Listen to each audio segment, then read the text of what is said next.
Good morning dear student.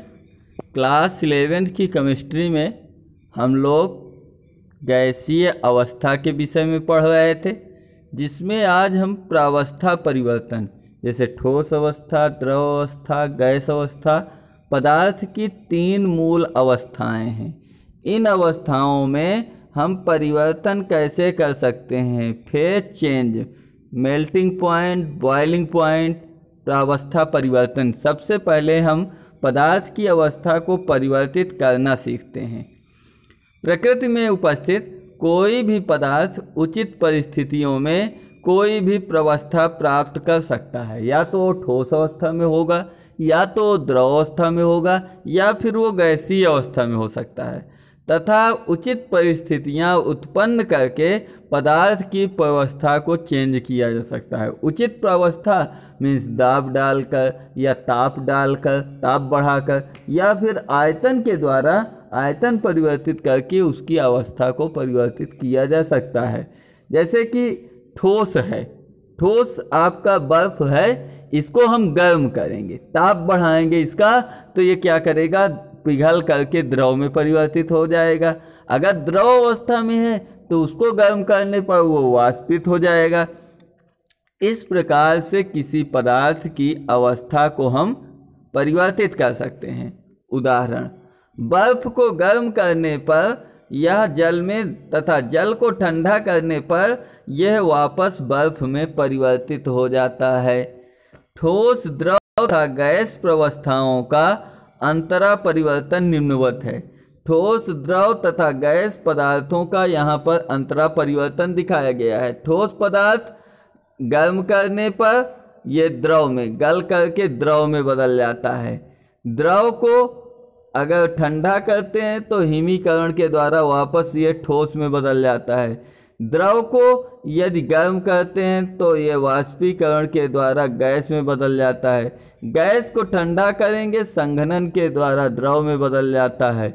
अब gas को एकाएक बहुत तेज ठंडा कर देंगे तो क्या होगा कि गैस ठंडी होकर निक्षेपित या संघनित होकर ठोस में बदल सकती है। और ठोस को एकाएक गर्म कर देंगे जैसे कपूर को, तो ऊर्ध्वपातन के द्वारा ये गैस में परिवर्तित हो जाता है।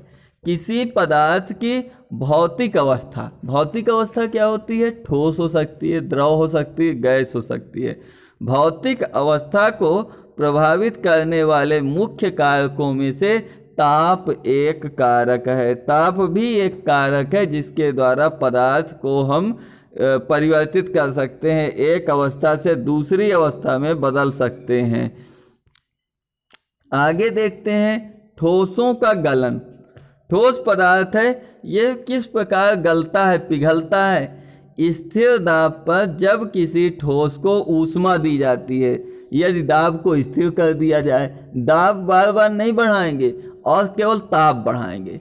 किसी ठोस को ऊष्मा दी जाती है, गर्म किया जाता है, तो उसका ताप बढ़ने लगता है और एक निश्चित ताप पर उसकी ताप वृद्धि रुक जाती है। एक निश्चित ताप के बाद उसकी वृद्धि रुक जाती है, क्योंकि इस ताप पर दी गई ऊर्जा ठोस के जालक को पिघलाने में प्रयुक्त होती है तथा इसी ताप पर ठोस द्रव में परिवर्तित हो जाता है।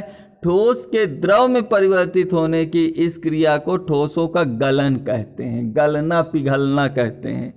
अब हमारी हेडिंग होगी गलनांक, मेल्टिंग पॉइंट। किसी ठोस पदार्थ के गलने के लिए आवश्यक ताप उस पदार्थ का गलनांक कहलाता है।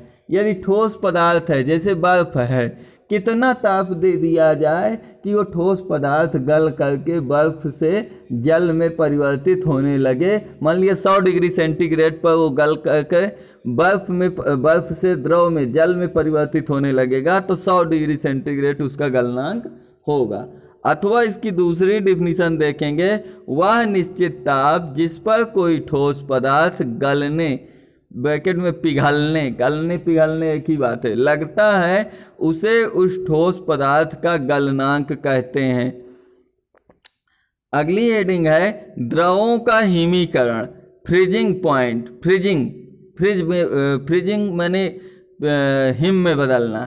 जब किसी द्रव का ताप घटाया जाता है, ताप को कम कर दिया जाए, तो उसके कणों की गतिज ऊर्जा, कणों के बीच में एक संचित ऊर्जा होती है जिसे गतिज ऊर्जा, घटने लगती है तथा एक निश्चित ताप या उससे कम ताप पर कणों के अंतराणविक बल इतने प्रबल होने लगते हैं तथा अंततः द्रव ठोस में परिवर्तित होने लगता है। जब द्रव को हम बहुत अधिक ठंडा करते हैं तो एक ऐसा ताप आता है कि उसके कणों के बीच जो बल है वो प्रबल होने लगता है और शक्तिशाली होने लगता है, जिसके फलस्वरूप द्रव से वो ठोस में परिवर्तित होने लगता है। द्रव के ठोस में परिवर्तित होने लगने की क्रिया को हिमीकरण या फ्रीजिंग कहते हैं। अब हमारी हेडिंग होगी हिमांक, फ्रीजिंग पॉइंट। वह निश्चित ताप जिस पर यह क्रिया होती है। कौन सी क्रिया? द्रव के ठोस में परिवर्तित होने की क्रिया प्रारंभ हो जाती है, उस द्रव का हिमांक कहलाता है। अगली हेडिंग होगी क्वथनांक, बॉइलिंग पॉइंट।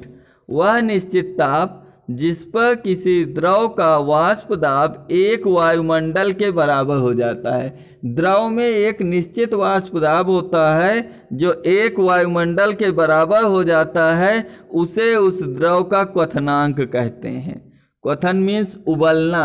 वह निश्चित ताप जिस पर कोई द्रव उबलने लगता है, जिस पर कोई द्रव उबलने लगता है, उसे उस द्रव का क्वथनांक कहते हैं। द्रवों का वाष्पों का द्रवण, संघनन। वाष्प है, ये द्रव अवस्था में परिवर्तित होने लगता है।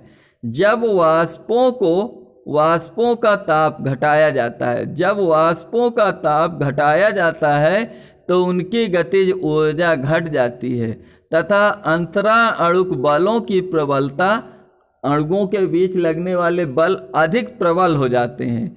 इस कारण वाष्प के अणु द्रव अवस्था प्राप्त कर लेते हैं। यह क्रिया संघनन या कंडेंसेशन कहलाती है।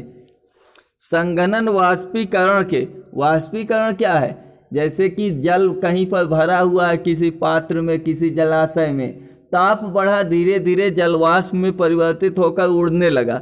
जब जलवाष्प में परिवर्तित होकर उड़ने लगता है तो यह क्रिया वाष्पीकरण कहलाती है। और वाष्पीकरण के विपरीत क्रिया है संघनन, उल्टा। मीन्स क्या होता है कि जो वाष्प के रूप में जल हमारा वायुमंडल में तैर रहा होता है, घूम रहा होता है, वह संघनित होकर के बादल की बूंदों के रूप में, बादल से बूंदों के रूप में बारिश होने लगे, वह क्रिया संघनन है।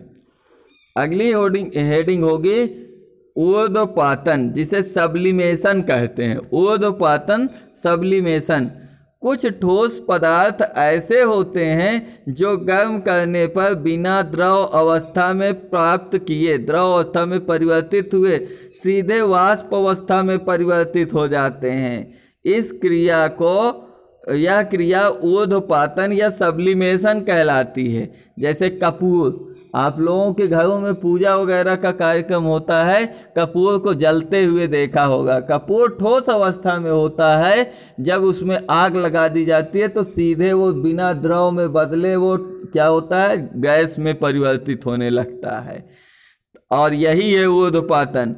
दूसरा उदाहरण अमोनियम क्लोराइड, ठोस I2 आयोडीन आदि इसके उदाहरण हैं।